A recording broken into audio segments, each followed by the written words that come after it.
Bienvenue sur le podcast du Tao pour tous. Chaque semaine, je décrypte et démystifie pour vous la philosophie taoïste. Une sorte de Dao De Jing pour les nuls, version 21e siècle. Tout ça pour vous inspirer et vous donner des conseils concrets, que vous soyez pratiquant ou néophyte. Épisode 0, mais qu'est-ce donc que le Tao pour tous ? Je suis Serge Gillette et depuis 2012, j'enseigne la pratique taoïste un peu partout en France. Je suis aussi fondateur de TheDaoProject.org, la seule plateforme dédiée à l'apprentissage, pratique et moderne du taoïsme. Celui qui se livre au Tao diminue chaque jour. Le sage redoute la gloire comme l'ignominie. Le Tao pratique constamment le non-agir, mais il n'y a rien qu'il ne fasse. La roideur et la force sont les compagnes de la mort. Des phrases aussi cryptiques que ça, le Dao De Jing en est rempli. Et pourtant, c'est un ouvrage fondateur, le livre de la manifestation du Dao. Si vous écoutez ce podcast par hasard, et que vous n'avez aucune idée de ce qu'est le Dao De Jing, je vais vous économiser un tour sur Wikipédia, sans pour autant vous faire un cours d'histoire. Le Dao De Jing, ou Tao Te Ching, recueille les enseignements du sage Lao Tzu. Selon la légende, ils furent compilés à un poste frontière vers -600. C'est devenu un classique de la littérature chinoise et vous pouvez en trouver plein de traductions dans votre librairie favorite. Et si vous vous dites que vous n'en avez rien à faire d'un vieux bouquin taoïste et sans doute un peu poussiéreux, vous y penserez peut-être différemment dans 2 minutes. Enfin moi, j'espère.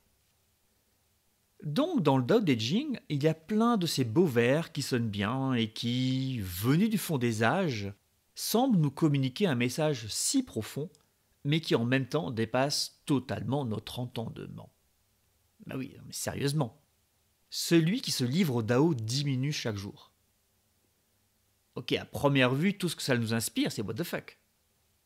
Si on suit une voie spirituelle, n'est-ce pas pour grandir, pour s'élever ? Je ne pense pas que ce soit pour diminuer, non. Et vous, vous en pensez quoi ? Bon, je vous rassure, ce paradoxe apparent sera bien entendu expliqué. Si vous avez déjà ouvert ce livre et que vous êtes tombé sur ce genre de passage, vous avez sans doute été déçu ou paumé. Et si vous ne l'avez jamais ouvert, pas sûr que vous en ayez plus envie maintenant. En tout cas, moi, la première fois que j'ai essayé de le lire, j'ai juste pété les plombs et j'ai jeté l'éponge. Ça me semblait, mais totalement incompréhensible. Un vrai bon charabia. Bon, j'ai pas jeté le bouquin avec l'éponge, je l'ai juste rangé sagement sur une étagère, et puis j'ai oublié son existence. J'ai tellement oublié son existence que c'est un livre que j'ai acheté plusieurs fois. En fait, il m'a fallu des années de pratique concrète du taoïsme, et par là je ne parle pas de lecture des classiques ou d'études livresques. Non, je parle d'heures quotidiennes de méditation, de pratique énergétique, de qigong, et rajoutez-y l'étude du I Ching, de la médecine chinoise, de la médecine taoïste, de l'astrologie, et j'en passe. Il m'a fallu tout ça pour enfin saisir les messages cachés de ce texte fondamental. Car oui, il ne faut pas se leurrer. Si le Dao De Jing est si difficile à lire, c'est qu'il est crypté. Il est codé avec l'utilisation d'images, comme celle de l'Empire, de la femelle mystérieuse, le ciel, la terre. Seul celui qui possède les clés de ce code peut réellement saisir le sens de ce texte. Et une fois qu'on a les clés, le message révélé est juste évident et relativement simple à appliquer dans la vie. Au-delà du plaisir enfantin de craquer le code, et certes nous devons tous garder un enthousiasme enfantin, tout l'intérêt du Dao De Jing, c'est que son message est réellement accessible et applicable par tous. C'est un vieux manuel sur la vie qui s'applique étrangement bien à nos questions contemporaines. Rien de vraiment étrange quand on y songe. Avons-nous vraiment évolué depuis 2500 ans ?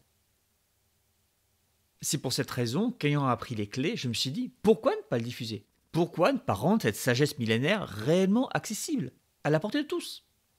En réalité, ce podcast, c'est celui que j'aurais voulu avoir lorsque j'ai commencé à m'intéresser au taoïsme, au développement personnel, à la connaissance de soi. C'est le genre d'explication qui peut faire gagner un temps précieux pour avancer dans sa pratique. Et voilà, le podcast Tao pour tous, c'est chaque mercredi une explication d'un ou de 2 vers tirés de Dao De Jing. Une explication pour tous, enfin j'espère, que vous soyez pratiquant ou que vous n'ayez jamais entendu parler du taoïsme. Enfin, pas juste une explication. La théorie c'est bien, mais la pratique c'est mieux. Donc en prime, je vous indique précisément comment appliquer cela dans votre vie quotidienne. Pas de blabla, pas de chinois, juste du clair, de l'essentiel, du concret. Je vais vous présenter un enseignement très sérieux, de manière plutôt légère. Parce que oui, j'écoute les conseils du Tao Te Ching, et je les applique. Et dans ces enseignements, il y a entre autres équilibré, lourd et léger, grave et rigolo, travail et amusement, sérieux et légèreté. Alors pour s'enrichir d'une bonne dose de sagesse taoïste, dès que vous êtes coincé dans les embouteillages ou pour buller utile sur le canapé, abonnez-vous sur thedaoproject.org/podcast. thedaoproject.org/podcast. Et ne ratez plus aucun épisode. À mercredi prochain.